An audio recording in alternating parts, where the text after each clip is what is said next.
Hi everyone, Evie here, the Greek goddess of great reading. Yes, it's the same day, I'm wearing the same shirt, I'm just plowing through these reviews because I gotta catch up. Now I'm reviewing Percy Jackson and the Olympians' fourth installment, The Battle of the Labyrinth by Riordan. Percy Jackson isn't expecting freshman orientation to be any fun, but when a mysterious mortal acquaintance appears on campus, followed by demon cheerleaders, things move quickly from bad to worse. In this fourth installment of the blockbuster series, time is running out as war between the Olympians and the evil Titan Lord Kronos draws near. Even the safe haven of Camp Half-Blood grows more vulnerable by the minute as Kronos' army prepares to invade its once impenetrable borders.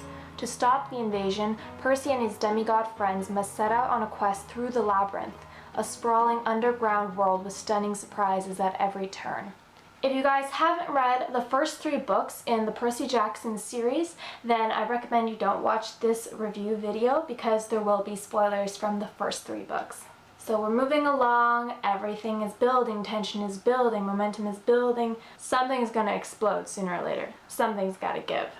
Percy and his friends have found out that Kronos' army are using the labyrinth underground created by Daedalus.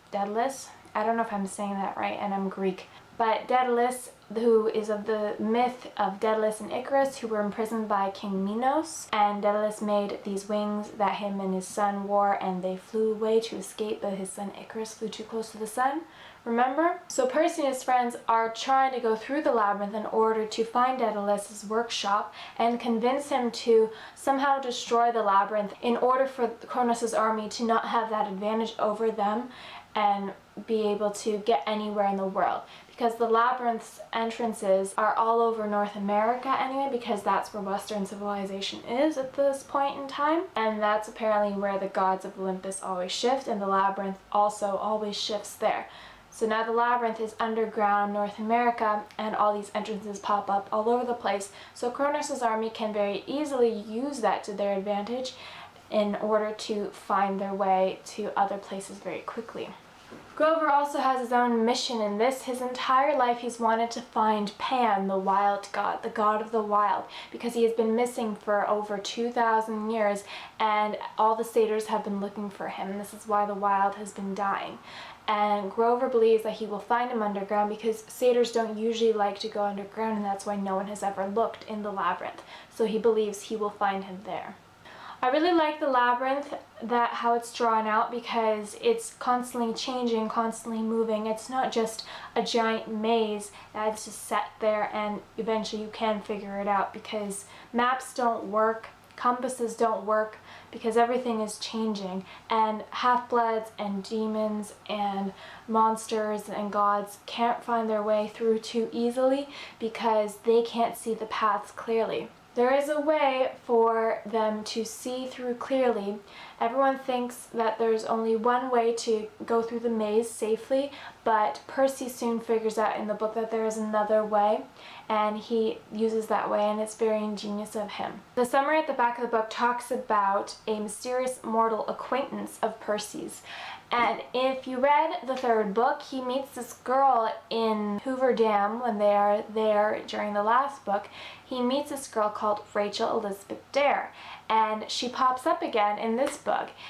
And it's really cool that they've included a mortal in there, and she can see everything that Percy can see. She can see the monsters, she can see Percy's sword, and she thought she was crazy, but now Percy has kind of explained some things to her because she and him have been in more than one situation where she has had to kind of save his butt. I really like that they added a mortal girl because it all seems very surreal and like this can't happen to you, but when they put in the mortal girl who has not really any superpowers or anything like that, is not related to a god, but she still has this ability that none of the other gods or demigods have. It's pretty cool because it makes her very important and very valuable and really cool, actually. She's kind of really sarcastic, and I relate to that because I'm really sarcastic a lot of the time, and I just find that funny. As we know from the first book and so on through the series, Luke, who was once attending Camp Half-Blood with Percy, Annabeth, and Grover, and who was their friend, has turned over to the dark side and is now part of Kronos' army.